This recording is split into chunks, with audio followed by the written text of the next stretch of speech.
ಕಾರ್ಯಕ್ರಮಕ್ಕೆ ನನಗೆ ಹೋಗ್ಲಿಕ್ಕಾಗಲ್ಲ, ನಾನು ಆ ಕಾರ್ಯಕ್ರಮದಲ್ಲಿ ಭಾಗವಹಿಸ್ಲಿಕ್ಕಾಗಲ್ಲ ಅಂತ ಒಬ್ಬ ಸಚಿವ ಪತ್ರ ಕೊಟ್ರೆ ರಾಷ್ಟ್ರೀಯ ದಿನಾಚರಣೆಗೆ ಎಷ್ಟು ದೊಡ್ಡ ಪ್ರಮಾಣದ ಮಹತ್ವ ಕೊಟ್ಟಿದೆ ಅಂತ ಗೊತ್ತಿದೆ. ನನಗೆ ಸಮಯದ ಅವಕಾಶ ಇಲ್ಲ, ರಾಷ್ಟ್ರೀಯ ದಿನಕ್ಕೆ ನಾನು ಬರ್ಲಿಕ್ಕಾಗಲ್ಲ ಅಂತ ಒಬ್ಬ ಸಚಿವ ಹೇಳಿದ್ರೆ ಅಂತ ಸಚಿವನ ಯಾಕೆ ಇಟ್ಕೋತೀರಿ? ಮತ್ತೆ ರಾಷ್ಟ್ರಧ್ವಜವನ್ನ ಆರಿಸ್ಲಿಕ್ಕೆ ಆಗದಷ್ಟು ದೊಡ್ಡ ವ್ಯಕ್ತಿತ್ವ ಯಾರ್ದಾಗಾರೆ? ಒಬ್ಬ ಸಚಿವ ಈ ರೀತಿ ಪತ್ರವನ್ನ ಕೊಟ್ಟಿದ್ದನ್ನ ಸರ್ಕಾರ ಅಕ್ಸೆಪ್ಟ್ ಮಾಡ್ಕೊಳ್ಳುತ್ತೆ ಅಂತಂದ್ರೆ ನಾಳೆ ರಾಷ್ಟ್ರಧ್ವಜ ಸ್ವಾತಂತ್ರ್ಯೋತ್ಸವ ಆಚರಣೆ ಯಾರಿಗೋಸ್ಕರ? ಬಹಳ ದೊಡ್ಡ ಸ್ವಾತಂತ್ರ್ಯ ಆಚರಣೆಯನ್ನು ಮಾಡ್ತಾ ಒಬ್ಬ ಸಚಿವ ಪತ್ರವನ್ನು ಅಧಿಕೃತವಾಗಿ ಕೊಟ್ಟಿದ್ದಾರೆ, ನಾನು ಹೋಗಲ್ಲ, ನನಗೆ ಸಮಯದ ಅವಕಾಶ ಇಲ್ಲ ಅಂತ. ಅದನ್ನು ಮುಖ್ಯಮಂತ್ರಿಗಳು ಒಪ್ಕೊಳ್ತಾರೆ, ಬದಲಾಯಿಸ್ತಾರೆ ಅಂತಂದ್ರೆ ಏನ್ ರಾಷ್ಟ್ರೀಯ ಧ್ವಜಕ್ಕೆ, ರಾಷ್ಟ್ರೀಯ ಆಚರಣೆ ಗೌರವ ಇಲ್ಲೇನೋ? ಸಮಯದ ಸ್ವಾತಂತ್ರ್ಯ ದಿನಾಚರಣೆಗೆ ಹೋಗ್ಲಿಕ್ಕೆ ಆಗದಲ್ಲೇ ಇರುವಂತ ಸಚಿವ ಯಾಕಿರ್ಬೇಕಾದ್ರೆ ಸದನದಲ್ಲಿ? ಅಧ್ಯಕ್ಷರೇ, ಅವರು ಜಿಲ್ಲೆ ಇಲ್ಲ ಮಾನ್ಯ ಅಲೋಕೇಶನ್ ಏನ್ ಬರ್ದಿದ್ದಾರೆ ಅಂತ ಓದ್ಲಾ? ನಾನು ಏನ್ ಬರ್ದಿದ್ದಾರೆ ಅಂತ ಓದ್ಲಾ? ಏನ್ ಬರ್ದಿದ್ದಾರೆ ಮಾಡುವಾಗ ಅಲ್ಲ ಮಾನ್ಯ ಅಧ್ಯಕ್ಷ, ಏನ್ ಬರ್ದಿದ್ದಾರೆ ಅಂತಂದ್ರೆ ಆಯ್ತು, ಜಿಲ್ಲಾ ಅಲೋಕೇಶನ್ಸ್ ಮಾಡುವಾಗ ಅವ್ರಿಗೆ ಆ ಜಿಲ್ಲೆ ಹಿಂದೆ ಇದ್ರು, ಅದು ಬೇಡ, ಬೇರೆ ಜಿಲ್ಲೆ ಕೊಡಿ ಅನ್ನೋ ಇದನ್ನ ಅವ್ರು ಏನ್ ಹೇಳಿದಾರೆ ಅಂದ್ರೆ, ಮನೆ ಅಧ್ಯಕ್ಷೆ, ಆರೋಗ್ಯ ಸರಿ ಇಲ್ಲ ಹೋಗೋದಕ್ಕೆ ಒಬ್ಬ ಸಚಿವರಿಗೆ ಆದ್ಯತೆ ಯಾವುದು ಅಂತ ಅವರೇ ಬರೆದಿರೋ ಪತ್ರದಲ್ಲಿ ಆದ್ಯತೆ ಯಾವುದು ಅಂತ ಹೇಳ್ತಾರೆ. ರಾಜ್ಯದಲ್ಲಿ ಮುಂದಿನ ದಿನಗಳಲ್ಲಿ ಬಿಬಿಎಂಪಿ ಸೇರಿದಂತೆ ಮನವಿ ಮಾಡಿಕೊಂಡಿದ್ದಾರೆ, ಬೇರೆ ಜಿಲ್ಲೆ ಕೊಡ್ಲಿ ಸರ್. ಮಾನ್ಯ ಕಂದಾಯ ಸಚಿವರೇ, ಒಬ್ಬ ಸಚಿವನಿಗೆ ಪ್ರೌಡ್, ನಾನು ಜಿಲ್ಲಾ ಸ್ವಾತಂತ್ರ್ಯೋತ್ಸವದಲ್ಲಿ ಭಾಗವಹಿಸ್ತೀನಿ ಅನ್ನುವಂಥದ್ದು ಒಂದು ಗೌರವದ ಸಂಕೇತ. ನನಗೆ ಸಮಯದ ಅವಕಾಶ ಇಲ್ಲ, ನಂಗೆ ಕೊಡಿ, ಚೇಂಜ್ ಮಾಡಿ ಅಂತ ಹೇಳ್ತೀರಿ ಅಂತಂದ್ರೆ ಅಂತ ಸಮಯನೇ ಇಲ್ಲ ಅಂದ್ಮೇಲೆ ಆ ಸಚಿವನ ಯಾಕೆ ಇಟ್ಕೊಳ್ತೀರಿ ನೀವು?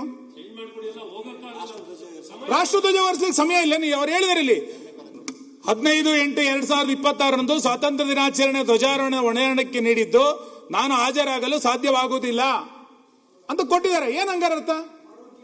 ಏನ್ ಆರೋಗ್ಯ? ಯಾರ ಆರೋಗ್ಯ? ಸುಮ್ಮನೆ ನೋಡಿ, ಈ ತರದನ್ನೆಲ್ಲ ರಾಜ್ಯದ ಜನ ಸಹಿಸಿಕೊಳ್ಳಿಕ್ ಸಾಧ್ಯ ಇಲ್ಲ. ನೀವು ಇಲ್ಲಿ ವಿಧಾನಸೌಧದೊಳಗೆ ಪಾಕಿಸ್ತಾನ್ ಜಿಂದಾಬಾದ್ ಘೋಷಣೆ ಕೂಗಿದಾಗ್ಲೂ ಮೌನವಾಗಿರ್ತೀರಿ. ಒಬ್ಬ ಸಚಿವ ರಾಷ್ಟ್ರಧ್ವಜವನ್ನು ಆರಿಸ್ಲಿಕ್ಕೆ ನಾನು ಹೋಗಲ್ಲ ಅಂತಂದಾಗ್ಲೂ ಕೂಡ ಮಾತಾಡ್ತೀರಿ ಅಂತಂದ್ರೆ ಪರಮೇಶ್ವರ್ ಅವರೇ, ಇದನ್ನ ಸಮರ್ಥನೆ ಮಾಡ್ಕೋಬೇಡಿ ನೀವು. ಇಂಥ ಸಚಿವ ವಜಾ ಮಾಡಿಯಲ್ಲ, ಯಾರು ಈಗ ಆ ಸಚಿವನ ಇಟ್ಕೊಳ್ಳಿ ಯಾರು ಹೇಳಿದ್ದಾರೆ? ಆ ಜಿಲ್ಲೆಗೆ ಬೇರೆಯವ್ರನ್ನ ಕಳಿಸ್ತೀವಿ. ಜಿಲ್ಲೆ ಬೇರೆ ಸರ್, ನೀವು ಉಸ್ತುವಾರಿ ಸಚಿವರನ್ನ ಚೇಂಜ್ ಮಾಡಲಿಕ್ಕೆ ಒಂದು ವಾದ ಇಲ್ಲ. ಸ್ವಾತಂತ್ರ್ಯೋತ್ಸವಕ್ಕೆ ನಾನು ಹೋಗಲ್ಲ ಅಂತಂದ್ರೆ ಏನರ್ಥ ಇದೆ? ನಾಟ್ ಇನ್ ಪ್ರೊಟೆಸ್ಟ್ ಅವರು ಕೇಳಿರೋದು, ಅವ್ರು ಬೇರೆ ಆಲ್ಟರ್ನೇಟಿವ್ ಜಿಲ್ಲೆಗೆ ಹೋಗೋದಕ್ಕೆ ಅವ್ರಿಗೆ ಆರೋಗ್ಯ ಸರಿ ಇಲ್ಲ ಅನ್ನೋ